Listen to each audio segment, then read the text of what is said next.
Hi hello friends, మన ఇంటి సీరియల్లో ఈరోజు పొడమటి సంధ్యారాగం సీరియల్ చూసినట్లయితే ఏం జరగనుంది అంటే, అక్కడ ఆద్యకైతే ఇంకా రామలక్ష్మి రాలేదన్నమాట. కాకపోతే ఆద్య అయితే మంగళ స్నానానికి రెడీ అయిపోయిందనమాట. అక్కడ మంగళ స్నానానికి కూర్చోబెడుతూ ఉంటే అప్పుడే జానకి అయితే, పద్మ నువ్వు ఆద్యకి మంగళ స్నానం చేపిస్తురా అని పిలుస్తూ ఉంటే ఆ పద్మావతి అయితే కోపంగా చూస్తూ ఉంటుందన్నమాట. అప్పుడే పద్మావతి రిమెంబర్ చేసుకుంటుందన్నమాట. అంటే నిన్నటి రోజు అందరినీ, అంటే ముత్తైదువులందరినీ అవమానించి పంపించింది కదా, ఆ విషయం అయితే రఘురామ్కి తెలిసేసింది. కాబట్టి రఘురామ్ అయితే గట్టిగా వార్నింగ్ ఇచ్చాడనమాట. ఆద్యకి మంగళ స్నానం నుంచి ప్రతి ఒక్క కార్యక్రమము, ఫంక్షను మొత్తం నువ్వే చేయాలి, ఏ పని పడినా కూడా నువ్వే చేయాలి ఆద్యకి అని గట్టిగా వార్నింగ్ ఇచ్చిండేది రిమెంబర్ చేసుకుంటూ ఉంటుందన్నమాట. ఇక తప్పదన్నట్టు పసుపు తీసుకొని ఆద్య కాళ్ళకి పూస్తుందన్నమాట. పూసేసి ఆద్యకైతే మంగళ స్నానం చేపించి లోపలికి వెళ్తూ ఉంటే రామలక్ష్మి అయితే వచ్చేస్తుందన్నమాట. చాలా అంటే చాలా సంతోషపడతారనమాట. రామలక్ష్మి శౌర్య వచ్చేసరికి సంతోషపడి అక్కడి నుంచి లోపలికి వెళ్తారనమాట. లోపలికి వెళ్ళిన తర్వాత రారామ అని తీసుకెళ్ళి రామలక్ష్మిని చెప్తారనమాట. ఈ చీర కట్టుకొని రెడీ అయ్యి వచ్చేసేయమ్మా అనేసరికి ఇద్దరు, శౌర్య, రామలక్ష్మి, ఆద్య, శ్రీను అయితే నలుగురు రెడీ అయ్యి వచ్చేస్తారనమాట.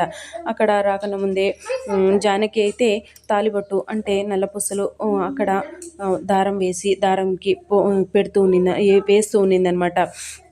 అలా వేసేసి పూజకైతే స్టార్ట్ చేసేసారనమాట.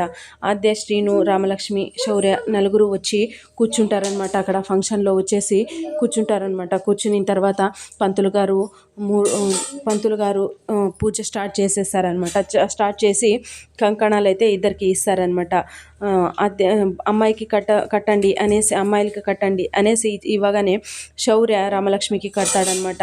శ్రీను అయితే ఆద్యకి కడతాడనమాట. అలా ఒకరికొకరు కట్టుకున్న తర్వాత నెక్స్ట్ తాలిబొట్టు తీసుకొని మీ భార్య మెడలోకి వేయండి అని అంటూ ఉంటే అప్పుడే శ్రీను అయితే ఆద్య మెడలోకి సంతోషంగా వేస్తాడనమాట. రామలక్ష్మికి మెడలో కూడా శౌర్య కూడా తాలిబొట్టు వేస్తాడనమాట. అలా వేయగానే ఆద్య మరియు రామలక్ష్మి ఇద్దరు తాలిబొట్టుని తీసుకొని కళ్ళకి అద్దుకుంటారనమాట. ఇది ఇలా ఉండగా ఈ ఫంక్షన్, అంటే నల్లపూసల ఫంక్షన్ కంప్లీట్ అవ్వగానే అప్పుడే పంతులు గారు ఏమన్నారంటే, మీరు పెద్దవాళ్ళ ఆశీర్వాదం తీసుకోండి అనేసి అన్నారనమాట. అనగానే రామలక్ష్మి మరియు శౌర్య ఇద్దరు వెళ్ళేసి జానకి, రఘురామ్ వాళ్ళ ఆశీర్వాదం అయితే తీసుకున్నారనమాట. తీసుకోగానే చాలా అంటే చాలా సంతోషపడ్డారనమాట. మరియు ఆద్య, శ్రీను కూడా అలానే ఆశీర్వాదం, రఘురామ్ మరియు జానకి ఆశీర్వాదం తీసుకోగానే నలుగురికి అక్షంతలు వేసేసి పిల్ల పాపలతో నిండు నూరేళ్ళు మీరు సంతోషంగా ఉండాలి అని ఇద్దరు ఆశీర్వదించి సంతోషపడుతూ ఉన్నారనమాట. ఇది ఇలా ఉండగా అక్కడ పద్మావతి అయితే చాలా అంటే చాలా కోపడుతుందనమాట. కాకపోతే ఈ ఫంక్షన్ని ఎలాగోలాగా ఆపేయాలి అనుకుంటే ఆగలేదు. ఫంక్షన్ అయితే జరిగిపోయింది. కాకపోతే నెక్స్ట్ వీళ్ళ ఫస్ట్ నైట్ మాత్రం ఖచ్చితంగా జరగకుండా ఏదో ఒక ప్లాన్ చేయాలి అని పద్మావతి ఐడియా వేసుకుంటూ ఉన్నిందనమాట. ఇక్కడ రామలక్ష్మి, శ్రీను, శౌర్య, ఆద్య నలుగురు చాలా అంటే చాలా ఫంక్షన్ బాగా జరిగిన దానికి సంతోషపడుతూ ఉన్నారనమాట. సో ఇది ఫ్రెండ్స్ ఇవాల్టి సీరియల్ సన్నివేశాలు. Please like, share, subscribe my channel and thank you for watching.